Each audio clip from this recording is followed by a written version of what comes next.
언약에 충실한 삶이라는 이 말라기의 전체의 말씀을 통해 주시는 이 말씀을 가지고 함께 은혜 받도록 하겠습니다. 여러분, 성경을 보면 하나님께서 계속 말씀을 통해 우리에게 리콰이어하는, 요구하는 것들이 있습니다. 그것이 뭐냐면은 언약의 관계에 대해 말씀을 하셨습니다. 이 언약의 관계가 얼마나 중요하냐 하면은 언젠가 우리가 결혼했을 때 있잖아요. 결혼했을 때 우리가 사랑으로 결혼을 했지만 꾸준하게 결혼 생활을 유지하는 것은 언약의 관계로 하는 것이죠. 세상은, 사람들은 사랑을 필링으로, 느낌으로 생각합니다. 그러나 이 느낌은, 필링은 뜨거워졌다가 식게 되지요. 그러나 이 커버넌트, 언약은요, 변치 않는 약속입니다.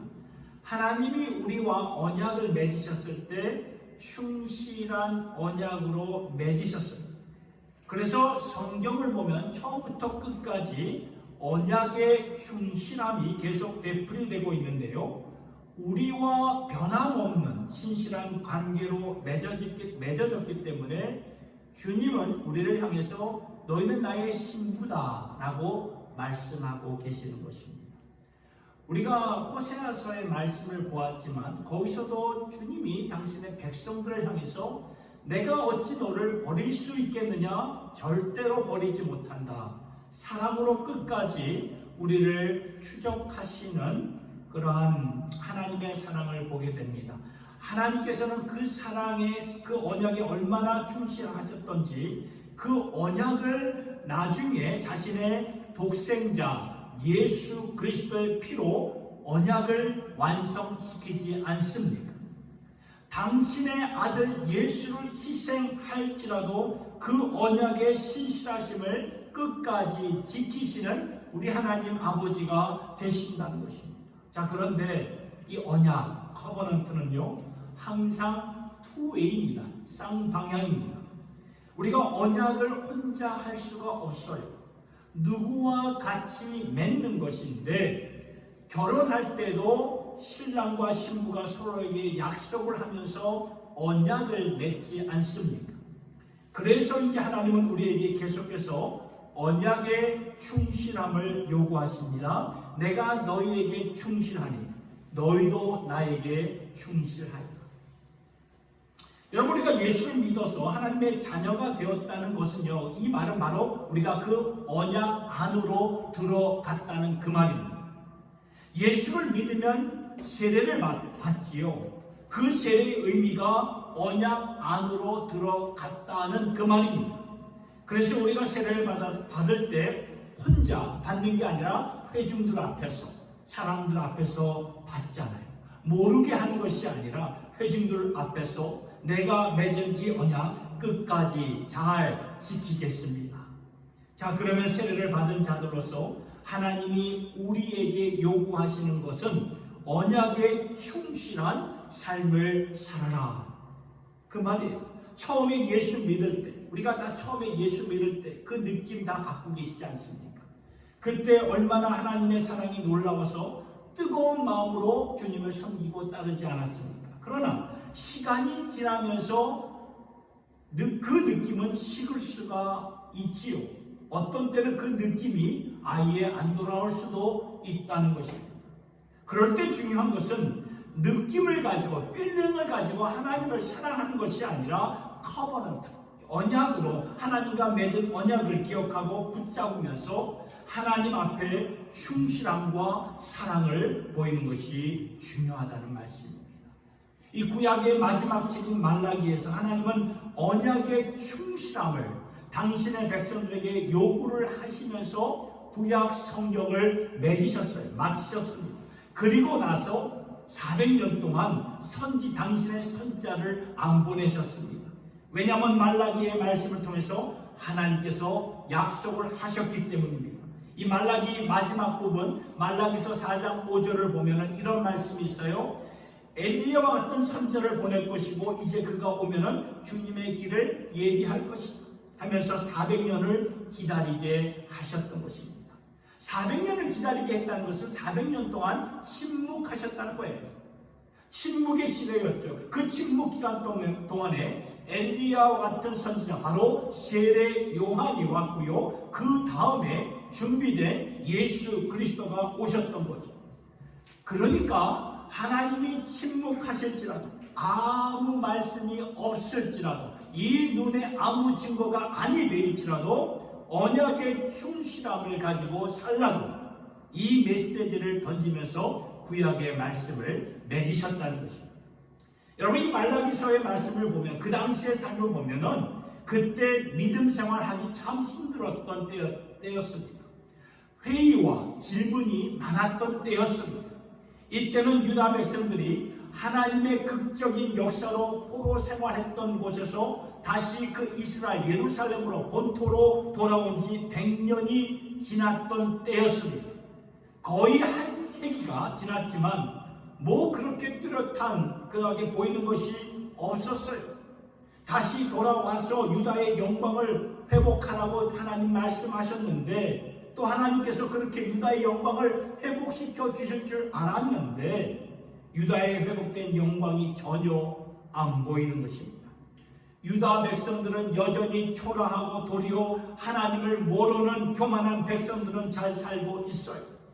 그러다 보니까 백성들 마음속에 이 믿음이라는 것이 지킬 만한 의미가 있는 것입니다. 이것이 혹시 헛된 것이 아닌가? 하나님을 아무리 믿어도 우리에게는 없는 것 같고 도리어 이방 사람들, 그 교만한 사람들은 번성하는 것만 같고 믿음 생활에 대한 회의가 그 당시 이 말라기 시대에 그 유대 백성들의 온 마음을 덮고 있었던 것입니다. 오늘은 어떠합니까? 예수 믿는다고 해서 특별히 나에게 돌아온 것이 뭐가 있는 것인가? 이렇게 생각할 때가 있지 않았습니까? 열정적으로 주님을 섬기고 따른다고 해서 내게 유익된 것이 뭐가 있는 것인가? 이렇게 생각할 때 있지 않습니까? 차라리 세상 경험이나 더 쌓고 인턴십이라도 더 쌓자. 도리어 이렇게 사는 것이 더 유익한 삶, 실제적인 그런 삶이 아닌가 충분히 우리가 이렇게 생각할 수 있지 않을까요? 그리고 주위를 돌아보면 정직하지 않고 세상 방식 교만하여 자랑하며 하나님을 인정하지 않는 사람들 우리가 보기에 잘 사는 것 같아요. 그러니까 우리의 마음에도 예수 믿는 것, 이 믿음 생활하는 것 정말 의미가 있는 것인가? 이러한 생각이 들지 않겠습니까? 이런 세대를 향해서 하나님께서는 말라기 선지자를 통해 주신 말씀은 이럴 때일수록 언약의 충실함으로 사는 것이다. 여러분, 언약은 앞서 말씀드린 바와 같이 결혼 서약할 때 사용하는 단어입니다. 결혼했을 때 우리는 서약을 하지 않았습니까? 다 기억하실 거예요. 슬플 때나 기쁠 때나 부할 때나 궁핍할 때나 건강할 때나 병들었을 때도 당신만을 사랑하고 충성할 것을 약속합니다. 기억나시죠? 기억 안 나세요? 저는 기억이 나는데요. 그러니까 이 언약, 커버넌트는요, 기쁠 때나 슬플 때나 부할 때나 궁핍할 때나 건강할 때나 병들었을 때에도 보여야 되는 이 faithfulness, 충실함이라는 거죠. 하나님은 말라기 선지자를 통해서 이렇게 질문을 던지고 회의를 던지는 백성들에게 미안하다 미안해 이런 식으로 위로하지 않으셨어요. 도리어 도전적인 말씀을 하셨죠. 너희들 지금 언약의 충실함을 보여. 지금 보이는 것이 진짜 믿음이다.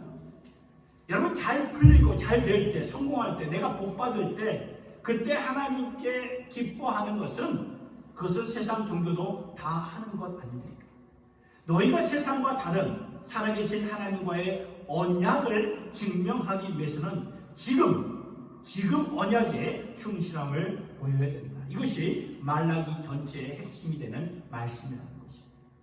그래서 16절부터 18절까지를 보면 우리가 함께 읽은 본문의 말씀을 보면 16절을 보면 그때 여호와를 경외하는 자들이 피차의 말함에 여호와께서 그것을 분명히 들으시고 그때 다수의 많은 백성들은 주님을 믿고 따를 의미가 있는가? 그래봤자 아무것도 없는데 회의적인 반응을 보였지만 여기 이 16절에 나오는 여기 여호와를 경외하는 자들은 소수였어. 소수, 작은 무리들이었죠. 소수의 백성들이 하나님을 경외하며 언약에 충실함으로 사는 사람들끼리 모여서 우리 어렵지만 지금 믿음을 지키자. 지금 믿음을 지키는 것이 진짜가 아닌 것인가? 어렵지만 하나님은 지금도 살아계십니다. 그러니 반드시 하나님을 바라보면서 살아가자.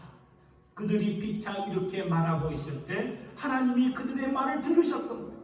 그러면서 하신 말씀이 뭐지요? 16절 후반절 보니까 여호와를 경외하는 자와 그 이름을 존중히 여기는 자를 위하여 여호와 앞에 있는 기념책에 기록하셨느니라. 여호와께서, 하나님께서 기록하신다는 말씀이에요. God knows, God hears, God writes. 그러니까 여러분, 그러면서 17절에 뭐라고 나와 있냐면 만군의 여호와가 이르노라. 나는 내가 정한 날에 그들을 나의 특별한 소유로 삼을 것이요 또 사람이 자기를 섬기는 이들을 아낌같이 내가 그들을 아끼리니. 18절에 그때 너희가 돌아와서 의인과 악인을 분별하고 하나님을 섬기는 자와 섬기지 아니하는 자를 분별하리라. 그러니까 하나님의 말씀은 이것입니다. 우리가 알고 있는 이 세상이 전부라고 생각한다면은 세상을 엔조이하는 사람, 즐기는 사람이죠. 세상을 즐기는 사람들은 누릴 것 누리고 즐길 것 즐기고 어떠한 방법과 수단을 쓰더라도 올라가는 것이 세상을 즐기는 사람들의 현실적인 삶입니다. 그런데 하나님께서 말씀하십니다. 이 역사는 언젠가는 끝난다. 우리 인생이 언젠가는 끝나듯이 우리가 아는 이 역사는 반드시 끝나고 그 후에 하나님의 나라, 예수 그리스도의 통치와 왕권이 세워질 것이다. 그때가 되면 하나님께서 오늘날 하나님 앞에 언약의 충실함을 보인 자들을 기념책에 기록했다가 그들을 특별히 불러서 하나님과 함께 영원토록 왕노릇하는 자리에 앉힐 것이라고 말씀은 분명하게 증거하고 있는 것입니다. 예수님도 같은 말씀하셨어요. 그 나라가 있다. 너희는 먼저 그의 나라와 그의 의를 구하라. 또 우리에게 주기도문을 가르쳐 주셨을 때도 그의 나라가 임하옵시고, 그렇다면 그 나라는 영원한 나라지. 그 영원한 나라의 훗날내가 어떠한 자리에 설 것인가? 여러분, 지금 우리에게 주어진 인생의 시간은요, 인턴십의 자리라는 것을 아셔야 합니다. 릭 워렌 목사님 The Purpose of Driven 그 책, 목적이 이끄는 삶을 쓰신 책을 보면 지금 우리가 살고 있는 인생은 인턴십이다. 이 인턴십을 통해서 하나님은 영원한 나라에 우리의 자리를 정하실 것이다. 인턴십을 통해서 하나님이 그렇죠? 우리가 살고 있는 이 짧은 이 유한한 삶에서 보시고 이놈 괜찮네, 진국이네, 이놈 아니네. 인턴십에서 구별되어 진짜 자리로 오게 된다는 거죠. 그러니까 오늘 말씀에서도 오늘 우리가 인턴십을 하고 있는 이 삶의 자리에서 우리가 하나님 앞에 언약에 충실한 삶을 살 것인가? 하나님이 안 보이고 하나님이 침묵하실지라도, 그래서 어쩌면 믿음 지키기가 더 힘들고 어려운 이때일지라도 내가 믿음을 지키고 하나님 앞에 충실함으로 살 것입니다. 사람들은, 세상은 수군거리고 사람들은 그렇게까지 열정적으로 믿을 필요가 뭐가 있겠는가 그렇게 말하지만 예수 믿는 우리들은 좀 달라야 되지 않겠습니까? 이 세상의 삶은 인턴십이고 진짜 영원한 삶은 저기 저 나라입니다. 그렇다면 오늘 하나님께서 찾고 계시는 것은 언약에 충실한 삶을 살아가고 있는 주의 백성들이라는 것입니다. 다수의 사람들, 많은 사람들은 이것 따지고 저것 따지면서 재면서 믿음은 그냥 종교 생활하는 정도로 생각하는 이때에, 그러나 소수일지라도 하나님을 경외하며 하나님 앞에 충실된 주의 백성들이 모여서 같이 결단하고 기도하고 마음을 합하고 다니엘의 세 친구들처럼 이렇게 살리라 결단하는 자들은 하나님이 보시고 들으시고 기록하신다는 말씀이라는 것입니다. 그래서 이 말라기 말씀에서 가장 강조가 되고 있는 언약의 충실함에서 보여져야 되는 두 가지 모습 가운데 제일 첫 번째는 온전한 헌금 생활을 말씀하고 있습니다. 말라기 1장 6절에서 8절을 보면 이렇게 나와 있습니다. 내 이름을 멸시하는 제사장들아, 제사장들이 문제였습니다. 오늘도 그렇지만 제사장들이, 지도자들이 문제가 많았다는 건데, 나 만군의 여호와가 너에게 이르기를 아들은 그 아버지를, 종은 그 주인을 공경하나니 내가 아버지일진데 나를 공경함이 어디 있느냐, 내가 주인일진데 나를 두려워함이 어디 있느냐 하나 너희는 이르기를 우리가 어떻게 주의 이름을 멸시하였나이까 하는도다. 너희가 더러운 떡을 나의 제단에 드리고도 말하기를 우리가 어떻게 주를 더럽게 하였나이까 하는도다. 이는 너희가 여호와의 식탁은 경멸히 여길 것이라 말하기 때문이라. 만군의 여호와가 이르노라 너희가 눈먼 희생제물을 바치는 것이 어찌 악하지 아니하냐, 저는 것 병든 것을 드리는 것이 어찌 악하지 아니하냐. 이제 그것을 너희 총독에게 드려보라. 그가 너를 기뻐하겠으며 너를 받아주겠느냐. 하나님은 이 충실함을 잃어가는 세대에게 이것부터 바로잡아서 하나님 앞에 충실하라고 주신 첫 번째 말씀이 재물에 대한 말씀입니다. 여기 7절에서 나오는 떡은요, 재물을 가리키는 거죠. 하나님의 식탁에 드려지는 것입니다. 그러니까 그 당시에 하나님의 성전에서 일하는 제사장들과 레위인들을 위해 그들이 먹고 살 수 있도록 하나님께서는 나머지 백성들에게 하나님의 식탁을 채우는 제도를 만드셨는데, 백성들이 하나님께 드리는 것을 경멸하였다, 멸시하였다, 이것을 깊이 생각하지 아니하였다, 온전한 마음으로 하지 아니하였다, 그러한 형식적으로 했다, 대충 했다, 겉으로만 했다. 그 말씀이에요. 하나님은 재물에 대해 분명히 말씀하셨어요. 온전한 것을 내게 바치라. 저들은 눈먼 것, 병든 것, 어차피 사용하지 못할 가축들을 잡아서 하나님 앞에 드렸던 것이죠. 그러니까 형식적으로는 하나님의 식탁을 채운 것이고 번제물을 드렸지만 하나님이 보실 때는 전혀 아니었던 거예요. 그들의 마음이 하나님으로부터 떠났기 때문이죠. 이러한 말씀을 묵상하면서 오늘날 우리의 헌금을 생각해 보아야 합니다. 신약 성경을 보면 예수님이 비유의 말씀을 굉장히 많이 주셨는데 그 많은 비유 중에 반 이상이 재물과 물질과 돈에 대한 언급을 하셨어요. 그만큼 중요했기 때문이죠. 그리고 산상수훈에서 예수님이 마태복음 6장 24절에 이렇게 말씀하셨어요. 한 사람이 두 주인을 섬기지 못할 것이니 혹 이를 미워하고 저를 사랑하거나 혹 이를 중히 여기고 저를 경히 여기니라. 너희가 하나님과 재물을 겸하여 섬기지 못한다. 의미심장한 말씀이죠. 하나님을 나의 아버지로, 나의 구세주로 섬기는 자들이라면 두 주인을 섬길 수가 없다. 결국에는 하나님이냐 돈이냐 둘 중에 하나라는 것입니다. 오늘 우리는 이 돈의 머니의 파워를 잘 압니다. 그 정도로 하나님에게는 이것이 중요한 이슈이기 때문에 이 말씀을 하시는 거예요. 예수님이 보실 때 하나님과 라이벌이 되는 것은 결국 돈이라는 거죠.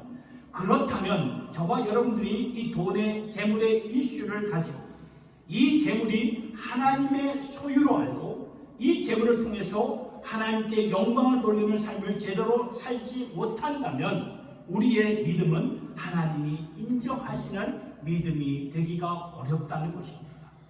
말라기서를 계속 보면 말라기서 3장 7절에서 8절을 보면 만군의 여호와가 이르노라 너희 조상들의 날로부터 너희가 나의 규례를 떠나 지키지 아니하였도다. 그런즉 내게로 돌아오라. 그리하면 나도 너희에게 돌아가리라 하였더니 너희가 이르기를 우리가 어떻게 하여야 돌아가리까 하는도다. 사람이 어찌 하나님의 것을 도둑질하겠느냐. 그러나 너희는 나의 것을 도둑질하고도 말하기를 우리가 어떻게 주의 것을 도둑질하였나이까 하는도다. 이는 곧 11조와 공헌물이다. 너희들 지금 나의 충실함을 보면서 살아야 되는데 너희들 그렇게 살지 못하고 있어. 아니 어떻게 해서 우리가 주님께로 돌아오지 못하고 있습니까? 너희들이 지금까지 나에게 돌아오지 못하는 것은 나의 것을 도둑질했기 때문이다. 아니 하나님 우리가 언제 하나님의 것을 도둑질했습니까? 내게 드려야 되는 10의 1과 공헌물을 너희 것으로 붙잡고 있으니까 그것이 도둑질한 것이다. 여기서 하나님은 다시 한번 하나님의 중심으로 진정한 마음으로 돌아오려면 재물을 가지고 10의 1을 구별하여 나와야 됨을 말씀해 주시고 있는 거죠. 여러분, 하나님께서 스탠다드를 우리에게 주셔서 기준을 정해 주셨습니다. 하나님께서 구약시대에 이 10의 1을 왜 강조하셨을까요? 하나님께서 율법을 주셨을 때 율법을 외적으로 겉으로 지키는 것보다 진짜 중요한 것은 마음으로 지키는 것이다. 그래서 신명기 10장 16절을 보니까 그러면 너희는 마음의 할례를 행하라. 마음으로 할례를 행하라고 말합니다. 할례는 아브라함의 자손들이라면 하나님과의 언약을 상징하는 그러한 몸의 상징이었죠. 그래서 남자들이 할례를 하면서 이것은 하나님과의 언약을 상징하는 것으로 알고 있었는데 하나님은 마음을 할례하고 마음을 찢으라고 마음에서 피를 흘리라고 마음을 찢지 않고 몸을 찢는 것이 무슨 의미가 있느냐. 그래서 하나님의 모든 율법을 이렇게 보면은 진짜 중요한 것은 이 모든 율법의 그 중심은 마음이구나. 여러분, 10의 1을 드린다는 거 쉽지 않아요. 어렵습니다. 어렵지만 그 어려움을 감수하면서 헌신하면서 희생하면서, 왜 그럴까요? 희생이 따르는 것이 사랑이기 때문에, 헌신이 따르는 것이 진짜 믿음이기 때문에 이 기준을 가지고 그렇게 해보라는 것입니다. 그러면 하나님이 어떻게 도와주시는가? 여러분, 우리의 모든 소유물 하나님께로부터 오지 않았습니까? 하나님이 거두어 가시면 거두어 가시는 거예요. 그렇다면 우리의 모든 것이 하나님께로부터 받은 것이라면 하나님께 감사를 드리고, 그리고 필요한 것은 하나님을 신뢰하면서 살아라. 이것이 10의 1의 가르침이라는 것입니다. 전부 다 하나님의 것인데 10의 1이라는 기준을 통해서 하나님의 것임을 증명하고, 모자라면, 부족하면, 여러분, 우리가 다 갖고 살든, 우리가 다 살아봐서 알잖아요. 다 갖고 살든, 80%만 갖고 살든, 50%만 갖고 살든, 모자라고 부족한 것은 다 있지 않습니까? 그러나 부족한 것을 채워주실 분은 하나님이시기 때문에 하나님을 의지하면서 살아보아라. 이것이 하나님께서 주신 기준의 의미가 되는 것입니다. 고린도후서 8장 7절의 말씀에서도 이런 말씀을 하셨어요. 너희가 이 믿음을 더 향상시키고 사랑을 더 향상시키듯이 grace of giving, 너희의 드리는 생활도 더욱더 향상시키기를 힘쓰라. 그 말이에요. 하나님 앞에 인색함으로 드리지 말고 즐거워하는 마음으로 드리라는 말씀이죠. 그러면 오늘 신약시대에 살고 있는 우리가 예물을 통해서 하나님을 공경하라는 이 말씀을 아무런 어떤 스탠다드, 기준이 없이 우리가 과연 감당할 수 있을까요? 믿음을 지키기가 점점 힘들고 하나님 앞에 충실한 삶을 살아가기가 힘든 이때에 재물의 이슈, 헌금의 이슈가 흔들리면 우리가 하나님 앞에서 흔들리는 삶을 살아가는 것입니다. 그렇다면 11조 안 하면 하나님이 나를 버리시고 사랑하지 않는 것입니까? 저는 그렇게 생각을 안 합니다. 어디까지나 이것은 하나님이 허락하신 기준이고, 이 기준을 우리의 마음판에 새기고 받아들인다는 것이 중요하다는 것입니다. 솔직히 제 마음도, 저도 그래요. 저 쓰고 싶은 곳에 쓰고 싶은 것 많고, 자녀들에게 더 주고 싶고, 어머니에게 더 보내고 싶은 것이 있지만, 이렇게 헌금에 대한 기준이 없으면 우리가 세상 방식에 매일 수밖에 없다는 것입니다. 중요한 것은 우리가 기준을 세워야 돼요. 성경은 분명히 두 주인을 섬기지 말라고 말씀하셨기 때문에 내가 이 돈에 붙잡히지 않으려면 내가 이것을 기준 삼아 드려야 된다는 것입니다. 성도님들은 말합니다. 사는 게 참 힘듭니다. 버겁습니다. 참 어렵습니다. 압니다. 알아요. 그런데 구별하여서 드리면 나머지는 다 맞춰서 살게 되더라고요. 나머지 맞춰서 살다 보면 하나님이 채워주시더라고요. 이렇게 사실 수 있기를 예수님의 이름으로 축복합니다. 두 번째, 이 언약이 충실한 가운데 보여지는 모습, 두 번째는 충실한 결혼 생활입니다. 지금 믿음 붙잡기가 힘들고 믿음을 제대로 감당하기 힘든 이때에 하나님께서는 결혼에 대한, 이 말라기서를 보면 결혼에 대한 말씀을 또 주셨어요. 그래서 말라기서 2장 13절부터 16절까지를 보면 이렇게 나와 있어요. 너희가 이런 일도 행하나니 곧 눈물과 울음과 탄식으로 여호와의 제단을 가리게 하는구나. 그러므로 여호와께서 다시는 너희의 봉헌물을 돌아보지도 아니하시며 그것을 너희 손에서 기꺼이 받지도 아니하시거든.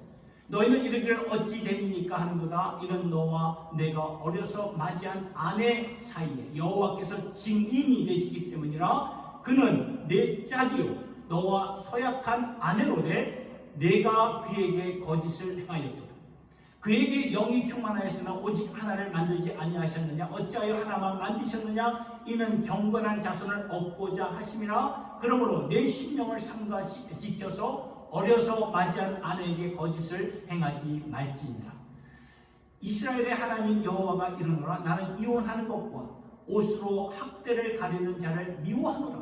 만군의 여호와의 말이니라. 그러므로 너희 심령을 삼가 지켜 거짓을 행하지 말지니라. 왜 하필이면 하나님 앞에 언약에 이 말씀을 통해서 하나님 앞에 언약에 충실함으로 살아야 되고, 이제 남은 400년 동안 하나님의 침묵 가운데 하나님만을 바라보면서 믿음이 흔들리지 않고 살아야 되는 백성들에게 왜 이 말씀을 주시는 것일까? 결혼이 하나님의 눈에는 영적이라는 거예요. 결혼이 하나님의 눈에는 영적인 거예요. 결혼이 그냥 사회적으로 전통적으로 어떠한 로맨스로 이루어지는 것이 아니라는 거죠. 결혼은 영적인 것이고 거룩한 것이고 하나님이 허락하신 것이라는 거예요. 그러니까 우리가 결혼에 충실하지 않을 때 이것은 하나님 앞에서 우리가 순결하지 않는 것이고 하나님의 언약을 저버리는 것이라는 말씀입니다. 그래서 하나님은 말씀을 보았지만 이혼하는 것을 싫어한다 말씀하지 않습니까? 여러분, 하나님은 결혼을 통해서 기대하시는 게 있어요. 디자이어 하는 게 있어요. 그게 뭐냐면 오늘 읽어본 2장 15절의 말씀을 보니까 결혼을 통해서 이는 경건한 자손을, 경건한 후손들, 믿음의 자녀들을 양육하는 것이 하나님의 뜻이라는 거예요. 믿는 가정을 통해 믿는 자녀들이 온 땅에 세워질 수 있도록 하나님이 결혼 제도를 허락하셨던 것입니다. 그래서 에베소서 5장을 보면 남편과 아내의 결혼은 그리스도와 교회, 그리스도와 성도의 관계라고 말씀하셨던 것이죠. 그러니까 우리가 결혼의 순결을 저버리고 결혼의 그 언약을 저버리면, 이혼하면은 나와 그리스도의 사이를 세상에 그렇게 보인다는 것입니다. 여러분 보세요. 세상에서는 쉽게 이혼하지 않습니까? 뭐 결혼했다가 뭐가 안 맞으면은 그냥 쉽게 이혼하고 다른 사람과 결혼하지 않습니까? 오늘 세상은 그렇게 삽니다. 그러다 보니까 그러한 세속적인 문화에서는 우리 믿는 자들 향해, 아니 어떻게 아직까지도 그러한 고리타분한 옛날 방식으로 사는가? 종교가 좀 현실적이어야 되지 않겠는가 하면서 우리를 향해서 비아냥거릴 수가 있다는 거예요. 그러나 여러분, 우리가 세상에 살고 있지만 세상과 좀 다른 무엇이 있어야 되지 않겠습니까? 세상과 다른 무엇을 통해서 저 사람들은, 저 예수 믿는 사람들 우리와 좀 다르네. 저게 뭐지? 그것이 바로 예수 그리스도가 우리를 사랑하시는 모습이라는 거죠. 그러니까 그리스도를 나타내기 위해서 세상에서 세상에게 결혼이 무엇인가를 가르쳐 주기 위해서 하나님은 우리에게 결혼을 허락하셨다는 것입니다. 마태복음 19장을 보면 하나님께서 처음부터 남자와 여자를 당신의 형상으로 만드셔가지고 둘이 결혼으로 하나가 되게 하셨고, 그러면서 하나님이 맺으신 것을 사람이 이렇게 나누지 못할 것이라고 말씀하셨는데, 이 말은 바로 영원하다, forever라는 말이에요. 물론 성경에서도 이혼을 허락하는 경우가 몇 가지 있어요. 그러나 결혼에 대한 전체적인 그 하나님의 가르침은 이것은 하나님과의 거룩한 관계와 연결된 것이다. 이것을 통해 예수 그리스도가 세상에 보여지는 것이다. 결혼을 통해서 하나님이 하시고자 하는 일들이 있다. 나는 이혼을 싫어한다, 미워한다 말씀하셨다. 여러분, 결혼 생활이 쉽습니까? 쉬워요? 저도 결혼한 지 20년이 되어오지만 돌아보면 전혀 다른 배경에서 자란 두 사람, 그렇죠? 성향도 다르고 배경도 다르고 음식 맛도 다르고 생각하는 것도 다르고 다 다릅니다. 각각 다른 사람인데 하나가 되어서 그것도 하루 이틀 살면 뭐 이렇게 견뎌보겠지만 죽는 날까지 평생 일평생 같이 산다는 이거 결단코 쉬운 거 아니에요. 사랑할 때는 우리가 눈에 콩깍지가 씌어가지고 그렇게 결혼하지 않았습니까? 상대방이 잘 안 보여요. 그럴 때는 사랑할 때는 잘 안 보여서 결혼하지 않았습니다. 그때는 쉬워요. 그러나 계속될 때, 인생을 결혼 생활 하다 보면 계속될 때, 힘들 때, 어려울 때, 서로 마찰이 있을 때 있잖아요. 위기가 있을 때 있잖아요. 이때가 힘든 거란 거예요. 그런데 그때는 언약의 충실함으로 살아가야 된다는 거죠. 언제까지 우리가 필링으로, 느낌으로 살아야 됩니까? 커버넌트, 언약으로 살아야 된다는 거죠. 그래서 기도해야지. 기도하면서 하나님께 은혜를 구해야 합니다. 결혼 생활을 통해서 하나님께 영광을 돌리는 삶을 살 수 있도록 기도하셔야 돼요. 그리고 하나님께서는 결혼 이 생활을 통해서 여러분들의 우리의 성품을 빚어가시는 거 아시나요? 그래서 저 자신을 봐도 제가 이 결혼 초기 때 했던 저의 그 성품과 지금이 많이 바뀌어졌구나 라는 것을 저 스스로도 이렇게 느껴지게 돼요. 잠언서 27장 17절에 보면 철이 철을 날카롭게 하는 것 같이 사람이 그 친구의 얼굴을 빛나게 한다. 사랑하는 성도, 주 안에서 맺어진 결혼을 통해서 우리가 누구를 닮아가야 되냐면 예수를 닮아가야 돼요. 예수의 성품을 닮아가야 돼요. 어려움과 고난과 아픔을 통해서 하나님께서는 우리를 예수님 닮게 하신다는 말씀입니다. 결혼 생활이 그러한 자리입니다. 사랑하는 성도 여러분, 이 말라기서를 통해서 주시는 이 언약에 충실한 삶, 온전한 헌금을 드리는 것과 주 안에서 맺어진 결혼을 통해 예수님 닮아가는 과정을 이렇게 말씀해 주셨습니다. 때로는 이 과정들이 참 어렵고 버거워요. 그리고 또 현실적이지 않는 것 같습니다. 그렇기 때문에 이것이 귀한 것입니다. 그렇기 때문에 희생이 요구되는 것이고, 그렇기 때문에 하나님의 특별한 은혜가 필요한 것입니다. 오늘도 주님께서 찾고 계시는 이 언약의 충실한 삶, covenant faithfulness, 이 언약의 충실한 삶으로 우리 주님 앞에 온전히 드려질 수 있는 저와 여러분 모두가 될 수 있기를 예수님의 이름으로 축원합니다. 기도하겠습니다. 하나님 아버지, 이 시간 사랑하는 성도들과 함께 이럴 때일수록 더욱더 붙잡아야 하는 믿음이 무엇이고, 이럴 때일수록 더욱더 붙잡고 지켜야 하는 기준이 무엇인가를 말씀을 통해서 우리가 보았습니다. 아버지, 돈의 이슈, 결혼 생활의 이슈, 다 어려운 이슈들입니다. 그러나 하나님, 이것이 주님을 따르는 진정한 길이요 십자가를 지는 길이라면 거기는 주님의 영광이 있고 기쁨이 있고 주님의 축복이 있는 줄로 믿습니다. 주님께로 더욱더 가까이 그리고 담대하게 그 길을 걸으며 주님께 영광 돌리는 주님의 신실한 주님의 종들이 되게 하여 주시옵소서. 예수님의 이름으로 기도드리옵나이다. 아멘.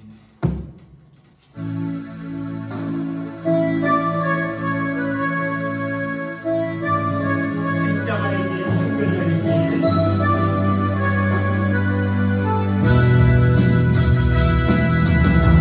마음의 귀한 사랑이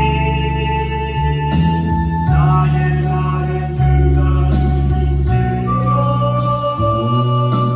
나의 눈에 그의 눈을 채워준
지금은 내 사모한 우리 진정 사모하는 우리 주 예수 그리스도의 은혜와 누가 뭐래도 오늘도 살아서 역사를 주관하시고 우리를 이끄시는 하나님 아버지의 변치 않는 사랑하심과 오늘도 충성과 충실과 순결로 살기를 주님 앞에 서약하며 약속하며 나올 수 있도록 인도해 주시는 성령님의 교통하심이 이 자리에 나와 예배드리는 모든 주의 백성들 머리 위에와 선교사님들의 사역 위에와 이 나라와 대한민국과 북한의 지하교회 선도들 머리 위에 이제로부터 영원토록 함께 하여 주시옵기를 간절히 축원하옵나이다. 아멘.